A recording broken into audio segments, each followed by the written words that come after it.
Hey people! Welcome back to TTBurger Game Reviews, and I am Tony, continuing my Red Faction series review. And this is episode 124, part 4 of 4, and of course this is the final part.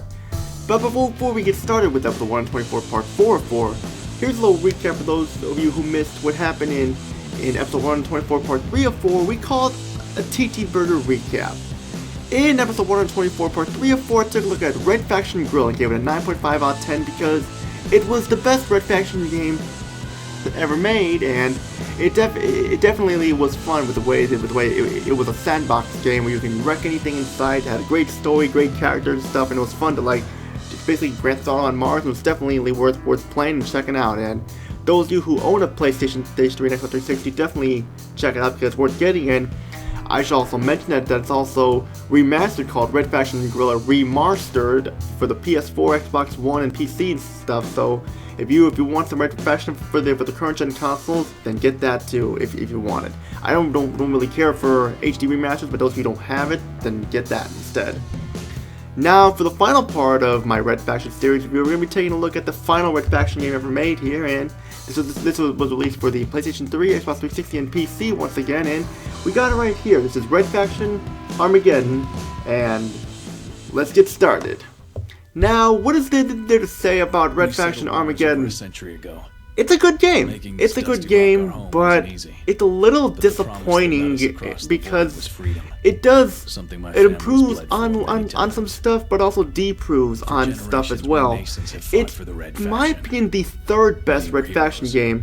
It's disappointing, but it's better than it's a little disappointing, but better than Red Faction 2, definitely. So it's still some fun to be had here and stuff because like it actually feels like a Red Faction game. But we'll talk about that later. Now, of course, like in Red Faction Guerrilla, the destruction is still here, and it's awesome. With the improvement of the Geo-Mod engine, once again, that they use in Red Faction Guerrilla, the destruction is here, and it's awesome. But the problem is, the main problem is that Red Faction Armageddon is not an open-world sandbox game. This game is a linear third-person shooter with a Geo-Mod engine used from Red Faction Guerrilla. Now, I don't mind that it's a linear shooter because like the original Red Faction was kind of a big open world linear first person shooter, but that was different though because around that time stuff like first person shooters and stuff like that were like that and they were improving. But here to like take a step backwards they could have done more with this, definitely. I mean, don't get me wrong, like I said, I think it's a good game. It's just that when it's not as good as Red Faction or Guerrilla, and more could have been done with it. Now let's get started with the story here. The story takes place 45 years after Red Faction Guerrilla in the year 2170, where you play as Darius Mason, who is the grandson of Alec Mason and his wife Samanya, who were the main characters of Red Faction Guerrilla, because like Samanya was the blonde female character that Alec Mason met, and of course, like spoiler alert, they got married and had kids, and then they ended up having grandkids and stuff. But that's kind of off topic there. I'm spoiling there. Don't mean to do that.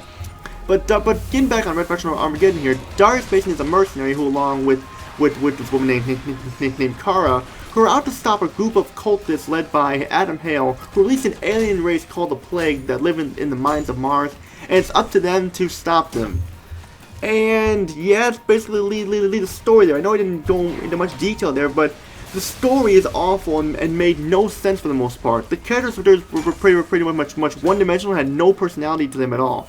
It's a shame because Red Faction Guerrilla storyline was awesome, and the characters had a lot of personality and emotion to them.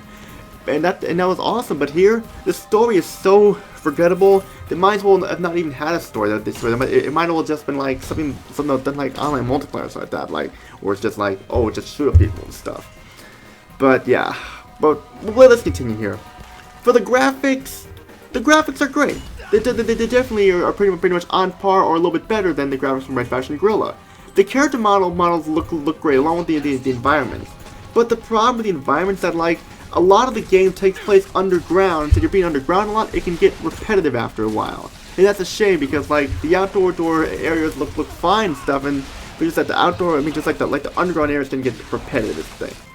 The explosions look nice when you destroy stuff, which is awesome, and the frame rate is smooth throughout the game. So that's good there, but just that once again, having the underground areas a lot can get repetitive. Now let's get talking about the sound here. Sound, there is a lot to say here.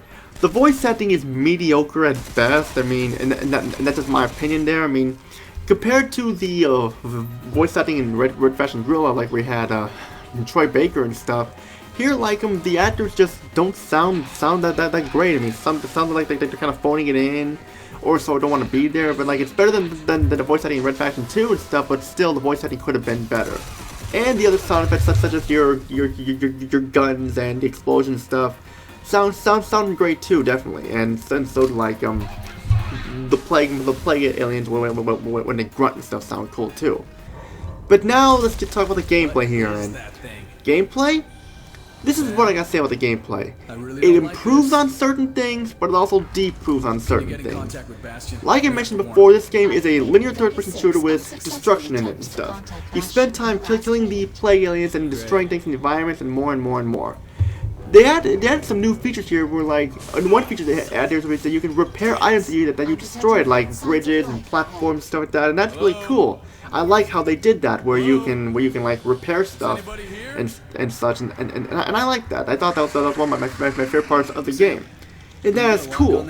But like I said, the problem is that the game really takes place underground in mines, and you're barely outside. It just becomes boring after a while, just doing the same thing over and over. I mean, it's fun to destroy stuff, but when you're destroying the same thing, it can get boring and repetitive. You have a lot of cool weapons to use in this game, like the Madigan, which is one of the best weapons in the game. And you can dual-wield weapons once again, which is a plus for me, because I love games you can dual-wield weapons. And you have your battle hammer once again, but I didn't really use it much this time because the enemies were very easy to defeat with your regular weapons and stuff, and didn't really need it. You can also buy upgrades with salvage once again at shops that you find, and you also have vehicles as well, which are just as fun as they were in Red Faction Guerrilla. But I guess, like, I know I said the main problem is that it takes place underground, but I think the main thing that the game suffers from is that the game overall feels way too easy and stuff for the most part. I mean, like, the game feels like way too easy and just really doesn't really do much to it. Like, the enemy AI doesn't really put up much of a fight. You can kill them easily even with a basic pistol. And you spend a lot of time like going to stuff. It feels like a shooting gallery with scripted events. I mean, I know it takes place after Red Faction Guerrilla 45 years later, but the game really didn't feel much like a sequel to me. It felt more like an expansion side story DLC that you downloaded from the PSN store. So, and that's a shame because I loved Red Faction Guerrilla, and I was actually hoping for this to improve it, like how Saints Row 2 improved over Saints Row 1 and stuff like that, and such like that, or like how Grand Theft Vice City and Grand Theft San Andreas improved over each other and stuff, like that was something like sandbox games and stuff. But unfortunately, this wasn't the case here. I mean, I'll admit I'm going to give it a decent rating. It's not gonna get a poor rating and stuff, but I feel like more could have been done with this game and stuff. I mean, like Volition and THQ did a decent job, but it could have been better. Like it could have took place in like a different area of Mars and stuff like that, or take place like years later with like after what happened with the EDF and how like show things like all abandoned stuff, like how they did in Red Faction Guerrilla, where you go to the abandoned Ultramine which would take place years after when Parker like was with the Red Faction stuff and all that. I mean, like, it does a lot. It does good things and bad things, but it's a good game. But those who were hoping for an improvement of Red Faction Guerrilla, you will not get it here. I mean, if this game was open world and it took place outdoors like in the previous, like with the previous game with improved stuff, it would have been better. But it's still a good game. Just be warned there. If you were a fan of the open world thing and stuff, and going to this, you're gonna be disappointed. But my final thoughts are: if you love Red Faction and you want your fix on some Red Faction stuff like that, and you like third-person shooter stuff, then there's still some fun to be had here. But be warned, some people will be disappointed in this on how they went back and stuff with this. Due to the complaints I had with this game, the score I'll be giving it is a 7 out of 10. I mean, it's not the worst game in the series, but it's not the best game in the series either. Like I said, it is the third best in the series. So those of you who want your fix on Red Faction stuff and such, then pick it up if you want. But just be warned, it's not like Red Faction Guerrilla. And that's pretty much it for my Red Faction series review.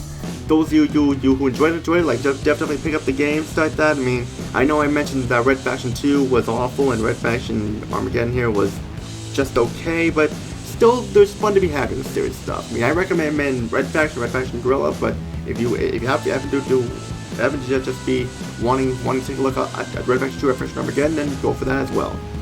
And that's pretty much all I gotta say for this episode of TTBurger Game Reviews. Feel free to subscribe, like the video, comment down below, and just enjoy the rest of the video stuff like that and stuff. And don't forget to join my Discord group, TTBurger Game Reviews 90, because we're always looking for more people to join. That's pretty much all I gotta say. This is Tony. Peace out, and have a great day, and see you all in the next episode.